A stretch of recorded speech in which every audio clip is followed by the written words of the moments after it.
Если у вас есть один лимон, яйцо и стакан муки, вы уже можете испечь вот такую красоту. Сегодня пеку самый ленивый лимонный пирог, без миксера, без дрожжей и без заморочек. Его фишка в том, что он получается нежным даже на воде. Да-да, если нет молока, вода работает идеально. Всем ассаляму алейкум, добро пожаловать на мой канал. Давайте начнем. В миску разбиваю одно яйцо.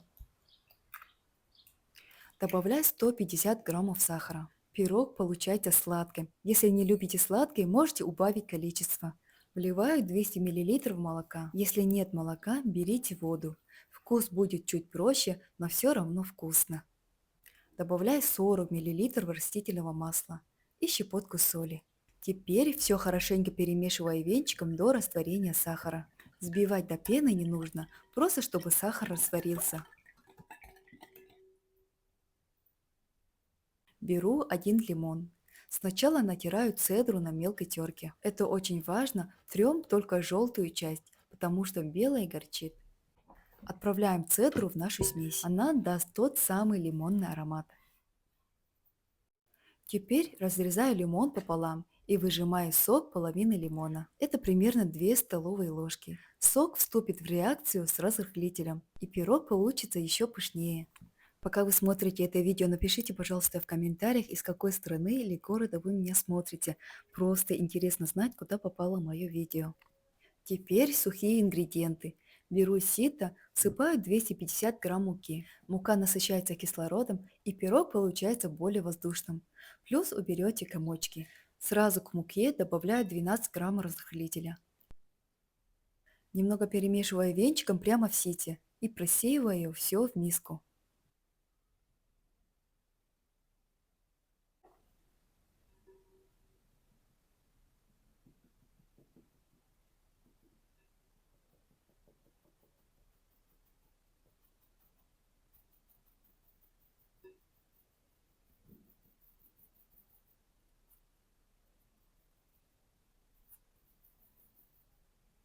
Перемешиваю тесто до однородности. Оно должно получиться густое, как сметана. А теперь лайфхак. Если вы хотите приготовить без яиц, просто добавьте еще 50 мл молока или воды вместо яйца. Тесто получится чуть менее сдобное, но все равно поднимется за счет разрыхлителя. Вот такое тесто у нас получилось, густая, как сметана. Пока убираем в сторону, приготовим форму. У меня сегодня прямоугольная. Я просто смазываю ее растительным маслом. По желанию можно застелить пергаментом. Переливаем наше тесто в форму и аккуратно разравниваем.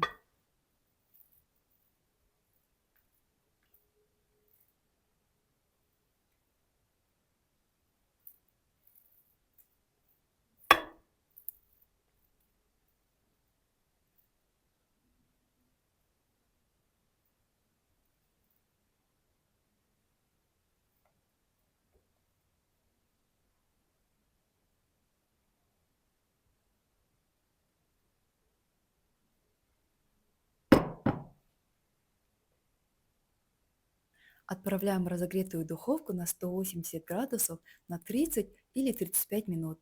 Но прежде всего ориентируйтесь по своей духовке. У всех она разная. Прошло 30 минут. Проверяю готовность деревянной шпажкой или палочкой. Если шпажка выходит сухая, без сырого теста, то готово. Если влажная, ставьте еще на 5 или 7 минут. По желанию можно посыпать сахарной пудрой.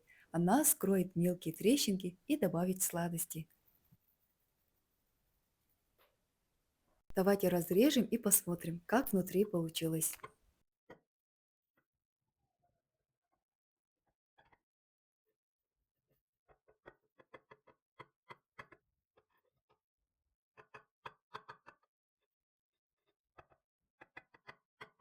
Посмотрите, какой мягкий, нежный и воздушный мякиш получился. И с приятной лимонной ноткой. Идеально к чаю, кофе и к стакану молока. И все это без миксера и из того, что есть в каждом доме. Готовьте с удовольствием и не бойтесь экспериментировать. Не любите лимон? Замените на апельсин. Добавьте ванилин, корицу, горсть изюма. Этот рецепт просто база. Спасибо большое за просмотр и вашу поддержку. Если видео было полезным, ставьте лайк, это очень помогает каналу. Желаю вам мира над головой. Пусть в вашем доме всегда будет уютно, вкусно и тепло. Ассаляму алейкум.